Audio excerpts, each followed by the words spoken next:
Hello everybody from Plant Reviews. Today is the 12th of March, so we are in late winter.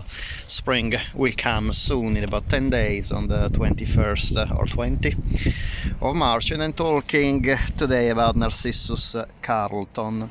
Narcissus Carlton is a daffodil that belongs to the group 2 of the daffodil classification, so the large capped daffodil, and you can see the reason.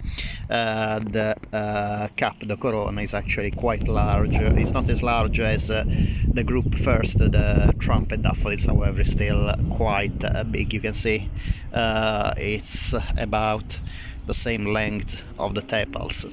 This variety it blooms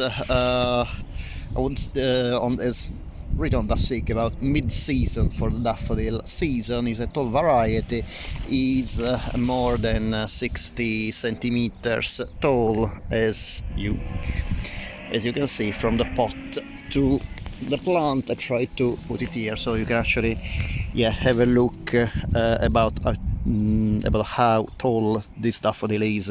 Definitely this is one of the best daffodil to plant in the garden because it blooms in late winter, early spring with these gorgeous yellow flowers, quite big. They can be up to 12 centimeters across. Mine are about 10, I would say, but probably this is due to the fact that I grow it in a pot, so it's not really ideal.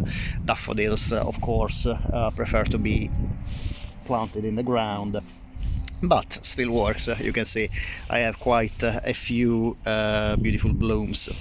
The plant is a variety that was created by the hybridizer Percival D. Williams in England, where I live in the United Kingdom, and it was registered before 1927. These are all information I found on daffseek.org. That is the best website, I think, to find information about history, ancestry, and description of different varieties of daffodils. The corona, or so-called cap, of the daffodil is nicely ruffled, as you can see. It is a really intense yellow, very similar in color, maybe a bit more intense than the tepals. The tepals are the 6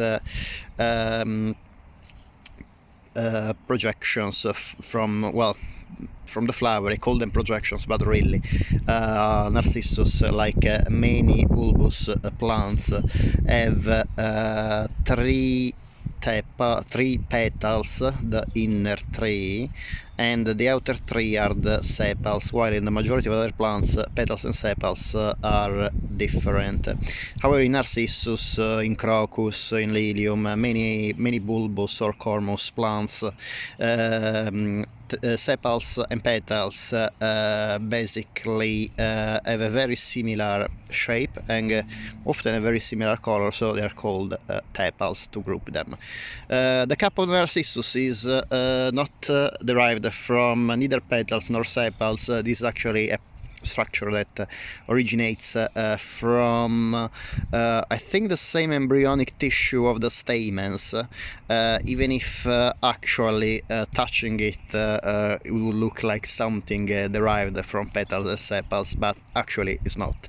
So it is quite a news. It was quite a news for me when I read it a few years ago, but of course this add some kind of curiosity to this flower that is so common in the United Kingdom and in many gardens around the world, but still fascinates many people for its beauty and for its easiness to grow, I would say, everywhere, especially the garden hybrids that can grow really in a wide wide range of climates. I grow them in the United Kingdom. It's a USDA Zone 8, but I believe these daffodils, especially the large cap, can grow very well in USDA for 5 and 6 and 7 as well. I will anyway put some more information in the description of the video.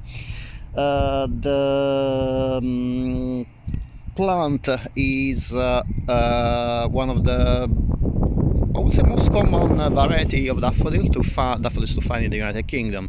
I bought it in a garden center. Of course, you can find it online.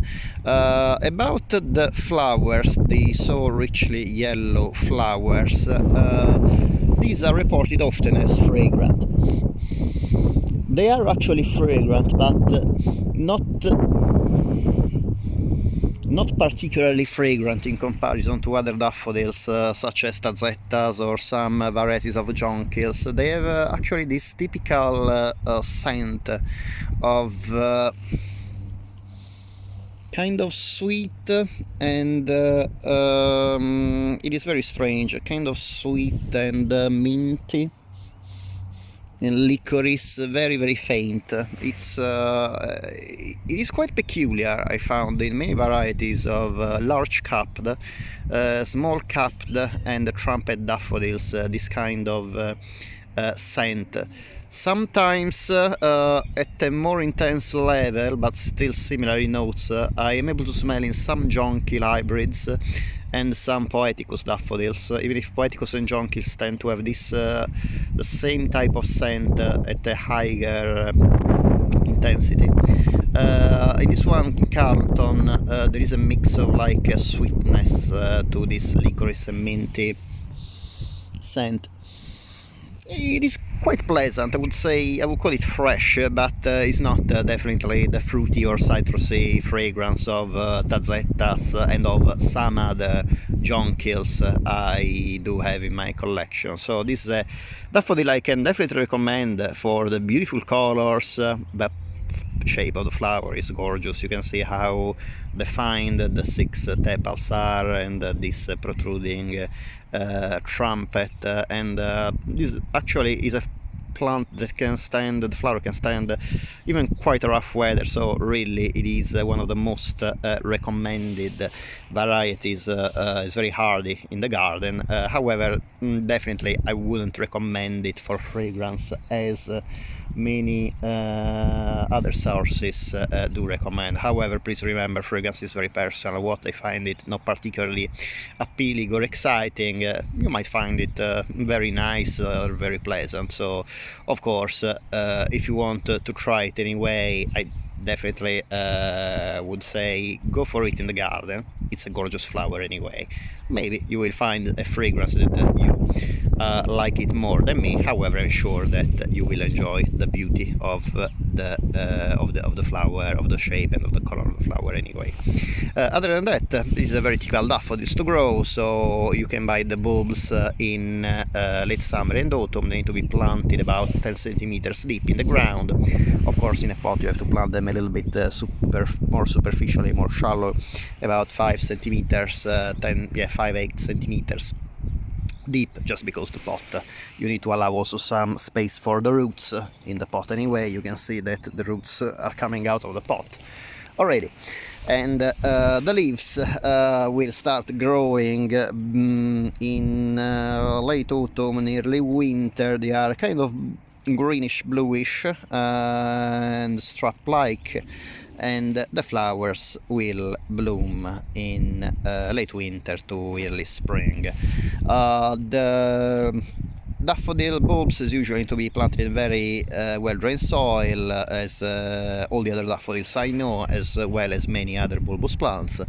This is a group of plants, the daffodils, that really like full sun. They can grow in partial shade, but really if you place them in full sun, they will reward you with gorgeous flowers and multiple bloomings year after year. As usual, I hope you enjoyed the video. Thank you very much for watching. If you like this video, it would be great if you can please give a thumbs up, and if you like this video and the other videos on my channel, it would be great if you can please subscribe to support my channel on the YouTube platform. As usual, thank you very much for watching, and I hope to see you next time. Bye.